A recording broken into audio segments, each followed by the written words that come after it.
Додека најпогодените сектори протестираа зашто помошта од шестиот сет мерки не е доволна, премиерот се фали дека пакетот помош ќе дал резултати. Рече дека буџетот е финансиски ликвиден и стабилен, а државата постои за да помогне. За угостителските објекти вели имале 18 милиони евра за издатоци. За нив биле предвидени 30% од дента на затворање, но им следувал и недоместок од 15.000 денари, што за угостителите е смешно и еднократно. Ги помагаме исто така со исти средства ресторантите за свадба, игротеките, туристичките агенции и сите други, како што се објаснети по самите мерки. Државата е финансиски ликвидна и стабилна. Ликвидноста се оценува пред се од редовноста на приходите.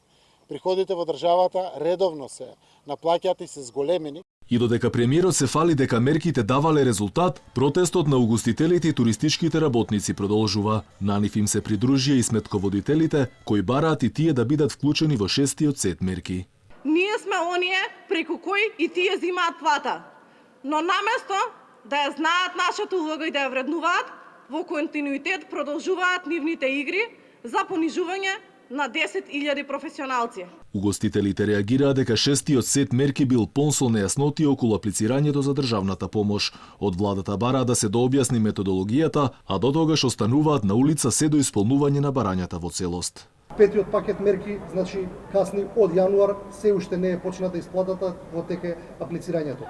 Така да, кога се носи пакет мерки, се носи врз основа на моментална ситуација. Туристичките работници се пожалија дека не може да преживеат, бараат сериозна финансиска помош. Сметаме дека владата би требало да ја преиспита својата одлука и евентуално да ја зголеми таа помош, бидејќи туристичките водичи и придружници на вистина се една специфична категорија на професија која што ја вршиме и сметаме дека сме најпогодени во оваа ситуација. Најпогодените сектори остануваат на улица се до исполнување на нивните барања, зашто како што велат наместо помош добиле трошки. Инаку шестиот пакет содржи 7 мерки вредни 17,8 милиони евра. Тие се насочени кон компаниите, но не директно и кон граѓаните.